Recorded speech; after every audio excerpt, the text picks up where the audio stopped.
नमस्कार मित्रांनो, सध्या महाराष्ट्रामध्ये महानगरपालिकेच्या निवडणुका चालू आहेत. या निवडणुकीमध्ये मित्रांनो असा एक गैरप्रकार वरती येतोय की लोक मतदान विकत घेत आहेत आणि काही लोक विकतायत पण. मित्रांनो, मला एक सांगा, ज्या 5,000 रुपयासाठी तुम्ही तुमचं मतदान विकताय, तुम्हाला जे मतदानाचा अधिकार भेटलाय, तुम्हाला माहिती आहे का हो, ते अधिकार मिळवण्याकरिता या भारत देशाला किती वर्ष लागलेत? 800 वर्ष लागले मित्रांनो. त्याच्यानंतर हा मतदानाचा अधिकार भेटलाय आणि तुम्ही 5,000 रुपयासाठी तो मतदानाचा अधिकार विकतायत.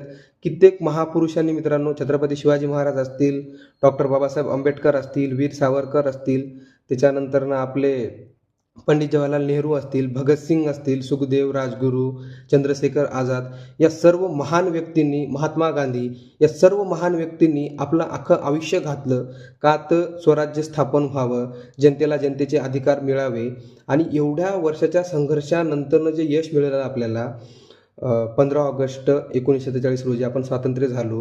त्याच्यानंतर आपलं संविधान स्थापन झालं. संविधानामध्ये मित्रांनो आपल्याला अधिकार भेटला मतदानाचा. मतदान काय असतं की बाबा, आपल्या जो कोणी वार्डामध्ये एखादा व्यक्ती उभा असेल, आपण त्याला नाही का निवडून पुढं पालिकेवर, विधानसभेवर किंवा लोकसभेवर पाठवायचं.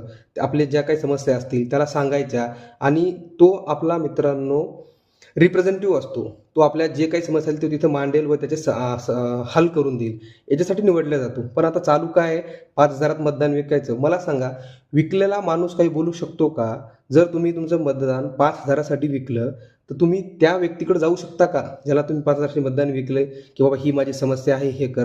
तुम्ही नुसतं तुमचं मतदान विकत नाहीये, तर महापुरुषानं जेवढा संघर्ष केला, आपल्या प्राणाच्या आहुत्या दिल्या, त्या सगळ्या गोष्टी विकतायत व तुमच्या मुलांचं येणारं भविष्य विकतायत. तुम्ही या देशाचं भविष्य विकतायत. त्याच्यामुळे थोडं भानावर या. आपल्या देशाचा इतिहास काढून बघा की बाबा आपल्याला किती वर्ष लागली आपल्याला हा अधिकार प्राप्त करण्यासाठी. व त्याच्यानंतरनं विचारपूर्वक जो कोणी तुमच्या वॉर्डामध्ये एखादा चांगला कुठल्याही पार्टीचा असू द्या, जो कोणी व्यक्ती असेल त्या व्यक्तीला मतदान करा. प्लीज कृपया करून या महाराष्ट्रावर, या देशावर दया खा व आपले मतदान विकू नका.